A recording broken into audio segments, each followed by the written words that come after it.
Hey all, hope all is well. This is another video in the Road to Grandmaster series.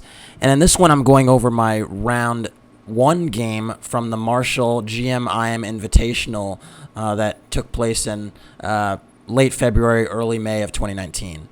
In fact, this particular game is actually my last game of February because I believe the event started on February 28th.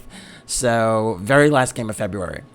This is a new event, and the Marshall Chess Club is located in New York City, and it's actually very rare for them to hold a closed event, so I was glad that it was in my backyard, because typically I'm paying like a lot of money with flights and airfare to get to a particular tournament, so really great to get this opportunity.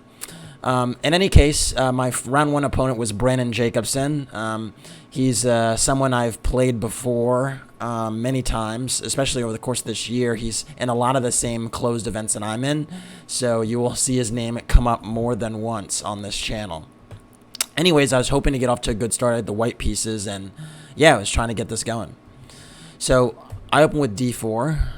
Brandon played knight f6, knight f3, d5, c4, e6, and e3.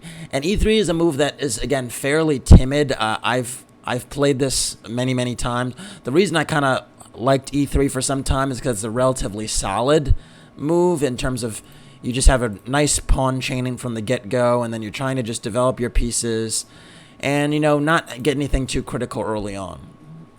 The issue with this system is it doesn't really challenge black to the fullest, so black has a lot of really good ways to respond. And the other issue is I've been playing e3 so much that some of my opponents were actually doing a pretty good job of playing against it and finding good ways to counter it. So yeah, it was something where I had to ultimately change up a little bit and not play this as much as I had been playing it, because you're going to see in this game that Brandon pretty much gets a good position straight from the jump. Anyway, he went b6. Good move, just getting this bishop to the long diagonal makes a lot of sense. I went bishop d3, bishop b7, castles, and d takes c4. And this particular move order that Brandon goes for is actually very good, and I think he prepared this at home because he gets his bishop to the long diagonal very quickly, and now only after my bishop actually moves to d3 does he take on c4. So my bishop takes 2 moves to get to c4, right? And now after bishop takes c4, he goes knight bd7, and now he's primed to play c5. And if the c and d pawns get liquidated in an efficient manner, well then I just have nothing to speak of. Now, the reason I think this is probably good home prep is because this bishop on f8 is still at home, and that's a little bit surprising that he could get away with keeping the bishop at home and, you know, maximizing his control in the center before actually developing that bishop. But it makes a lot of sense. Now, just to give you some perspective, if he played c5 right away, I'd be very happy to see this move because now I have d takes c5 in some lines. And the point is that after bishop takes c5, not only can I trade queens and stop him from castling, but in addition to that, this bishop on c5 is poorly placed, blunted against the e3 pawn, sort of like my bishop is poorly placed on this diagonal against the e6 pawn. And so in queen's pawn openings, typically these diagonals for the bishops aren't very good, and so you really would prefer to recapture with the knight. So now that the knight is on d7, actually it reinforces a knight takes c5 if I ever take on c5 with the pawn. So really good move. Now I went knight c3 trying to, you know, play in the center because black hasn't castled yet. And black went for a6. Interesting move, preparing b5 and pretty much taking advantage of my bishop on c4 not really being a great piece here. I went a4 to deal with this b5 threat because I thought allowing b5 and then c5 would not be advantageous for me. Believe it or not, in a lot of positions, they actually kind of transpose to Queen's Gambit accepted when you see a d takes c4 and a b5 move.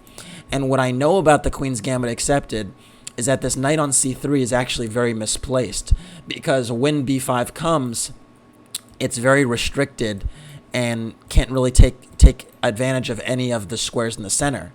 So instead, the knight in Queen's Gambit accepted positions really belongs on d2, because from d2, it can actually fan out to b3 and then to c5 or a5 once black has pushed the b pawn.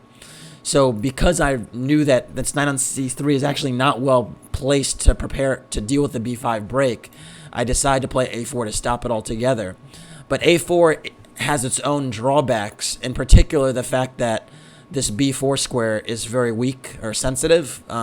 We talk about this idea that whenever you push pawns, you're weakening the squares adjacent to this new square it's on. So if you play a4, you can see b4 is very sensitive, and the squares it was previously protecting, which was b3. So this b4 square in particular is a problem. And black went bishop d6, just developing, and keeping an eye on that square potentially for later. I went rook e1, trying to get some play going in the middle. Again, the only advantage I have here, theoretically, is the fact that I'm castled first. But you can see that like black is really well developed and really ready to deal with my intentions in the center. And the issue is I really wanted to play e4 here, but note that because this bishop is already on the diagonal, they're just two attackers and only one defender on that square. So I really can't get away with playing e4, which means that my lead in development doesn't even give me, the space advantage I want. So I played rook e1 trying to prepare e4, but now black timed up his play correctly and played c5. And now this actually stops me from playing e4 entirely, because now if I want to play e4, let's say I didn't play it, let's say I play e4, after d takes e4 and knight takes d4, now this e5 square is secured for black's pieces. So maybe knight e5 comes into play, but queen c7 might also come into play, eyeing the h2 pawn. Even rook c8 comes into play, targeting my c4 pawn. And another thing with queen c7 is that the queen would also be hitting the bishop on c4 as well as the pawn on h2. So that's just a double attack. And you can see here that now that black has comfortable control over the e5 square, this e4 pawn might actually be a little bit of a weakness. So really well-timed play by black. After c5, I decided to play b3, pretty much knowing full well that e4 is probably not on the cards. But this is a step in the wrong direction, because now I'm weakening more squares on the more dark squares on the queen side. In particular, now the c3 knight is a little bit loose. We already talked about b4 maybe being a problem, and these things, these weaknesses can be issues down the line. Black castled, and then I played bishop b2, just trying to develop and cover things up. Note that the bishop here is not ideally placed behind the d pawn, but I just had to try and get closer to connecting my rooks. And now black played c takes d4, really well timed. And the issue is I have no effective way to capture, because if I take with the knight, then knight e5 is a potential move to come in the game with tempo, attack the c4 bishop, and you can even see potentially some storm clouds brewing on the king side with knight g4. So that's something that I wasn't attracted to. If I take with the queen, I'm temporarily attacking the bishop, but it just seemed like my queen was a little exposed here. A move like bishop c5 would come into play. Also a move like queen e7 and rook fd8, lining the rook up against the queen, comes into play. So I was not too keen on that. So I decided that the lesser evil would actually be playing e takes d4. But now I have a situation where I have 3 pawn islands and black has 2 because of my isolated pawn on d4. And so structurally, now black even has the long-term trumps in the position, because the longer the game goes, the more this might be just a pressing weakness. So yeah, I was not pleased at all here. Brandon played bishop b4, good move, taking advantage of these sensitive dark squares we talked about earlier as a consequence of my expansion on the queen side with a4 and b3. And I really need to get something going here. I need to try and get some activity. So I decided to play rook c1.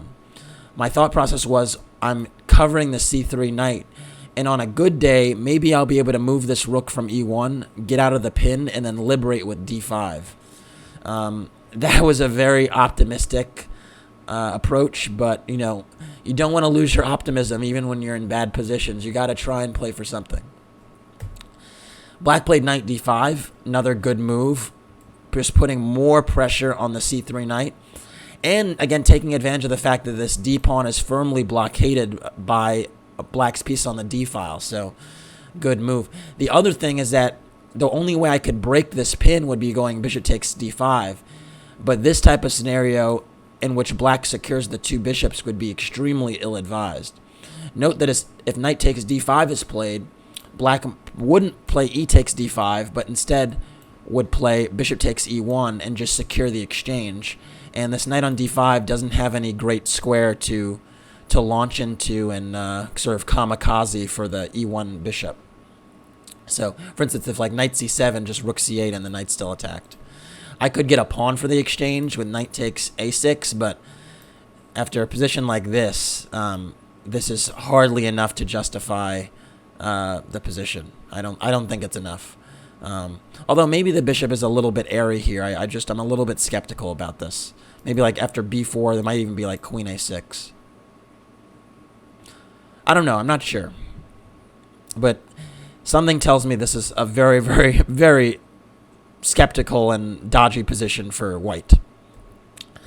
In any case, I did not decide to give my bishop pair. I don't do that easily. It's just not something I want to do. So instead, I played g3. And this is the other issue with this knight on d5 is, getting to the f4 square is very, very dangerous. One sample I can, give you as well is like, let's say I play a move like h3. After knight f4, now there's some positions where knight g2 might be a threat, connected with like queen f6, and there might be some nasty pins on the f3 piece. Also, there's ideas of this knight transferring to f6 and then to h5, and then knight takes g2 is really a threat because then this other knight could come in and just with decisive effect. So it's almost like, we almost say sometimes a knight on f5 for white is very dangerous because it's eyeing the king and the very sensitive g7 pawn. But the same could be true for black. This knight on f4 just eyeing the g2 pawn would be really big problem for me. So I decided to play g3 just to stop that. But g3 is very, very risky and double-edged from the standpoint that now this diagonal is firmly open and is not closing anytime soon. And actually, come to think of it, this game reminds me of my round 8 game against Bartek Machea. That was actually very similar from the standpoint that I played this e3 line. A knight got to d5 or a piece got to d5, and I was very concerned about it. And then I wound up playing g3. And so it's almost like deja vu, me looking at this right now with you guys because... again, it's a very unimpressive opening, and then some very, very meek-looking moves to try to defend. Anyways, so after g3, rook c8 was played. Good move, piling more pressure on the c3 square, and now you see this bishop on c4 is kind of immobilized because if I go back, you could see that there are 3 attackers on this c3 knight and only 2 defenders. So that's a problem. I went queen d3, covering that bishop, and also keeping an eye on the c3 knight, adding another defender. The other benefit of this move is I connect my rooks. But tactically, there is a flaw here, and it's that after knight df6, black is getting more pieces into the brigade, and you can see that eventually there's going to be a little bit too much pressure on the c3 knight. I kind of proceeded like there wasn't anything going on and actually went knight e5, happy to get at least one piece into an active post. Again, on a really good day, I was thinking maybe this knight could play knight takes f7 and wreak some havoc if this diagonal ever opened up. Sometimes there are those sacrifices where you can get a rook and 2 pawns for these 2 minor pieces. But as long as this knight is on d5, there's just no way that's happening. Now black played knight takes c3, and I was like, uh-oh, did I miss something? Because it seemed a little bit strange for me that black would pretty much release the tension in the position. But the point is that after bishop takes c3, bishop takes, I cannot take with the queen, or it's ill-advised because of b5, and I'm pinned. So that was something I kind of overlooked. I wound up playing queen takes c3 anyway because the alternative was really problematic. So just to give you an idea, if I go rook takes c3, Now after b5, I'm pretty much have to take the pawn on b5 because this bishop is hanging. And after a takes b5, a takes b5, bishop takes. There's a tactic here that wins on the spot, and the move is queen d5. And the point is that there's mate threatened here, and I cannot deal with this queen being overworked on the c3 square. So because I have to deal with the mate with a move like f3, now then rook takes c3 comes, and black just wins a piece. So very, very dangerous tactics, and I actually had missed them until this position. And then when I saw bishop takes c3, I was like, oh my gosh, b5 works. Why didn't I not see that? And because of that, I had to take with the queen. And I was very, very surprised that I'm actually not just losing on the spot. It turns out that after b5, I do have a resource that I calculated, which is that, well, queen d6 was played, but if b5 here, I actually can take once on b5 and then go queen b4. And the point is that this b7 bishop is hanging after b takes c4, and I think I'd be able to hold this game because after a move like c takes b3, that actually doesn't work because there's knight c6, and now knight e7 check with a fork. So very, very, very, very close to losing, but I would just manage to escape. And so queen b4 was a nice move, just trying to, or queen c3 was a nice move, just trying to get out of that. Now, black saw queen c3, black saw this move, saw that I have this queen b4 resource, and instead went queen d6. And the nice thing about this move is my problems still exist. Now b5 is a threat again because the queen is covering the b4 square, so I have to get out of this pin, and I do that by playing queen e3. But all the problems remain. This diagonal is wide open for the light squared bishop.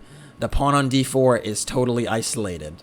I have to still worry about b5 and queen d5 tricks. So really, really tough. After queen e3, black decided to go knight d5. Excellent move. Again, putting this knight on this blockading square, hitting the queen with tempo. Also can think about knight b4 at some point. Really good move. Note that in this position, before knight d5, I was even in some lines considering knight takes f7 because, again, there's these types of scenarios where, like, if I go knight takes f7 and bishop takes e6, I get 2 pawns and a rook for the 2 pieces, and I might be able to get some counterplay. Although with the bishop on this diagonal, it would definitely be a very, very risky proposition to go for it, and it'd have to be really well timed. But that was on my mind. And so after knight d5, that kind of stomps that out entirely. I went queen e2, keeping an eye on this diagonal and covering the knight on e5. And additionally, eyeing the b5 pawn, the a6 pawn, attacking that with tempo. Black played b5 anyway, which is a good move, hitting my pawn. And the point is it's kind of a pawn sacrifice I can't accept because I took once, but if I take a second time on b5, then there's knight c3, and this fork is decisive because now my queen and bishop are being hit. And again, after the queen moves to protect this, to hold on to the connection of this bishop, we again have this queen d5 tactic, which threatens mate and has a double attack on the b5 bishop, and then I just lose a piece. So I couldn't take a second time, and now I'm really getting encroached upon, which is not a good sign. And after a takes, I went bishop d3. I pretty much have to. Again, note that bishop takes knight would be really bad because now queen takes d5, and now there's a mate threat here, double attack here. Big problems. So instead, I went bishop d3, and then knight c3 was played. Excellent move, hitting my queen with tempo, potentially entertaining b4 to reinforce this knight on c3, which is a real anchor, and also attacking the d4 pawn. So it looks like my position is totally collapsing because I'm just having a hard time controlling black's activity, particularly with the minor pieces. I did the only thing I thought I could do, which was protect the pawn, so I went queen e3 just to try and hold everything together for another move. And here black played f6, another really good move. Point being that my knight is been very active here, and now that my knight is forced away to a bad square, it's not going to be as well defended anymore. Note that if I make a move like knight g4, that actually loses on the spot to h5, and my knight is just trapped. Note that sacrifices don't work here. If like knight h6, if g takes, queen takes, black can just go for a move like rook f7, and there's no more meaningful checks. So that wouldn't work. And so, yeah, just in a big problems. And so because of that, the only real place I can go with my knight is f3. But you can see on f3 that this is not a particularly secure square as long as the bishop is screaming down here. And so now black went queen d5. And now I'm in a world of trouble because my knight cannot move away, because not only is there mate on the g2 square with this queen, there's also the h1 square that's an option. So my knight can go at h4 and cover the g2 square, but it can't cover the h1 square, and that means the knight is immobilized. Meanwhile, I can't go bishop e4 because this knight on c3 is also covering that square, so black would just win a piece. And so there's only one way I can cover this knight, and it's to walk into the pin with king g2. And this is just not what you want to be doing. Walking into this diagonal is like surefire death.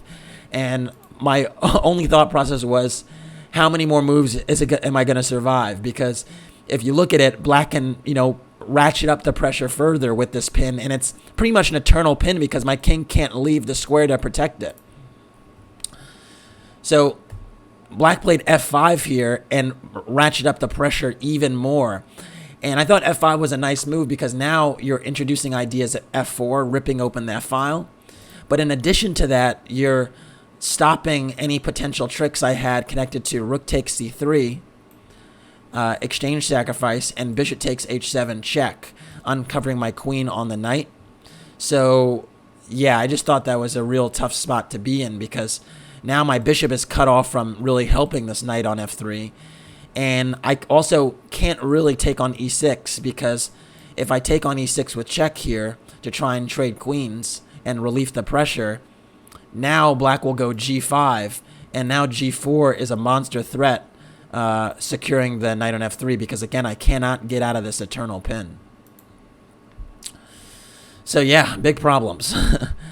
So after f5, I actually did the only thing I thought I could do, and I was quite proud to have this resource because at least it kept the game going. And the move was actually bishop c4.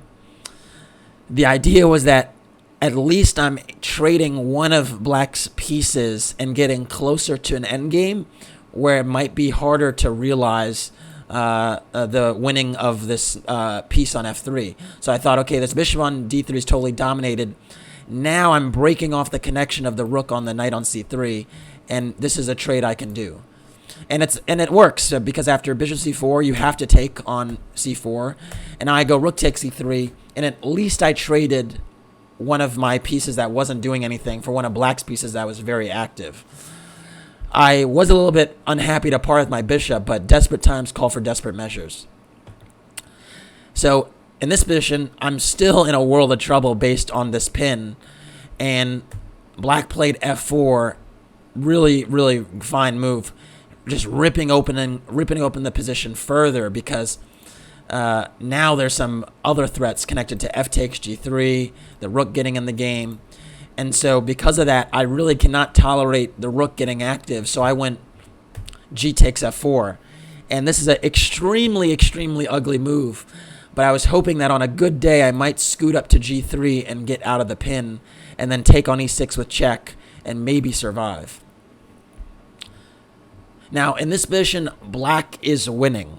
But now it's not as clear as it was a few moves ago. And so maybe I'll suggest that you pause the video here and try to find the best course of action for black. I'll give you 5 seconds to pause the video and think about it. And then I'll jump back in. All right, hopefully you got a chance to pause the video and figure out the right course of action. My opponent, Brandon, did not go for this, but the money move would have been c takes b3. Point being that this rook is unleashed on the c3 rook, and my rook really needs to keep protecting the f3 knight, so I can't not recapture on b3, and I also have to take this pawn. So after rook takes b3, which is the move, now you have rook f6, and the rook coming to g6 is devastating because my king has no good square. If it goes to h1, I'm still in this eternal pin, and if it goes to f1, I lose an exchange with bishop a6 check. And actually, I'll probably lose more than an exchange. I'll probably just get checkmated. So, for instance, let's say I play a silly move like rook b4. Now rook g6 check. If king f1, there's bishop a6. And then if rook e2, there's mating ideas connected with all of these pins going on, right? There's a pin here, pin here. It's not a huge surprise that there's mate. So that's one problem. And then if I go to h1, again, this pin is terrible. And, oh, not to mention the fact my knight is hanging. So just everything is under fire. So c takes b3 would have been the money move. Now, my opponent did not play c takes b3 and actually switched up the move order. And this actually helps me tremendously. Because what my opponent played was rook f6. And amazingly, rook f6 does not win the game on the spot. Rook f6 gives me counterplay. And it gives me counterplay because now I'm the one that could play queen e5. And with queen e5, I'm trying to trade the queens. And this diagonal that we were talking about was such a problem for me with the king coming to... king having to go to f1 is no longer as big of an issue because it's not opened yet. So it was a huge sort of change of events for me, and it just meant I'm staying in the game a little bit longer. Black surprisingly played queen takes e5, and now I thought, you know what, I'm probably out of the woods. But if black played rook g6 check to try and harass me, I was thinking I might get away with this with king h3. Point being is that I don't step into this line of fire, but instead just kind of dance on the side of the board. And again, this position is extremely precarious, probably not holdable, but the game continues, and that's all I can ask for.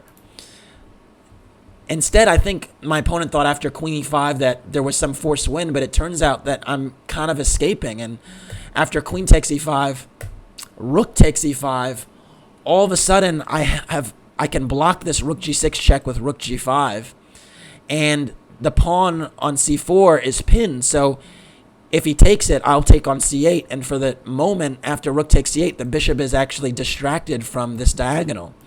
So huge turn of events for me. Black wound up playing rook takes f4, trying to keep the pressure going here, and now I played the very important b takes c4, rounding up this pawn. That was c takes b3 is a constant menace to me, and I'm even a pawn up in this position, which just seems unfathomable, frankly. And now the thing is, I'm also effectively defending the f3 knight, and it's hard to get more pressure on it. Note that we were talking about this move g5 all the time earlier, but now my rook can cover that square. And if rook comes to f8, I can just step up with king g3, or excuse me, not with king g3. I can actually just play d5 and break the pin, and that's totally fine for me. So there's just no real issues here. Black played rook takes d4, and black is still a little bit better because he has the better minor piece, and I'm still pinned here. And I think it was a good decision here to play king g3, because instead of being greedy and with rook takes e6, I step up and get out of that pin as soon as possible so my knight is free to move and there's no check on the g4 square. Note that if I went rook takes e6, rook g4 check could be a bit of a problem, and I'm not totally out of the woods yet. So king g3 just scoots up, also has the benefit of attacking the rook on d4 because now my knight is no longer pinned. So I think that was a good decision. Rook takes c4 was played, and this kind of, I think, admitted that the end was near because now I trade these rooks, and after rook takes e6, I'm in the clear. The material is equal. I do have split pawns, which is not ideal, and this bishop I still would contend as the better minor piece than the knight, but I'm just able to hold on. Note that if a move like rook c3 is played, I have rook e3 blocking, and then my knight is free to move. Instead, my opponent played bishop c8, which was the other move that was very, very concerning from a little while away. But I'd calculated that I could hold this one in a very, very nifty manner. Note that if I move the rook somewhere, like rook e1, rook g4 is very, very dangerous, because now my king has to go here, and these discoveries look very scary. But in this position, after bishop c8, there is one move that kills the game, and I'll actually give you 5 seconds to pause the video and try and find it. White to play and kill the game and force the draw. Alright, hopefully you got a chance to pause the video and figure it out. The move was the very cool and calm rook e8 check. Point being is that after king f7, now my rook is under fire, but this king has stepped into a nasty fork. And so I went knight e5 check. And this move allows me to trade the rooks and secure the draw. After king takes e8, a draw was offered, and of course I accepted. With 2 pawns on the same side, there's no way that the bishop can really take advantage of the knight in this scenario. And in my next move after knight takes e4, the position is more or less liquidated, and there's nothing more black can do. So anyways, a very, very poor game, round 1 game by me. I basically was not able to put effective pressure on Brandon, and very quickly slipped into a much worse position. And the more I think about it, the more I'm looking at this game, it really does remind me of my game against Bartek. Having an isolated d-pawn, playing this e3 line and not getting much out of it, weakening this diagonal, and really having to deal with checkmating ideas. So really should probably second guess the system a little bit. And I think the only thing I can say that's really positive is at least that I held the draw in a position where I probably shouldn't have. So at least I was able to defend reasonably and not give up. And Brandon and I both knew after this game I escaped. He was shaking his head. He couldn't believe it. And frankly, I couldn't believe it either. Anyways, that's it for this one. Thanks for watching. Please like and or subscribe to the channel. And if you want to support the Road to Grandmaster journey, you could do so by checking out the PayPal link in the description below. Thanks.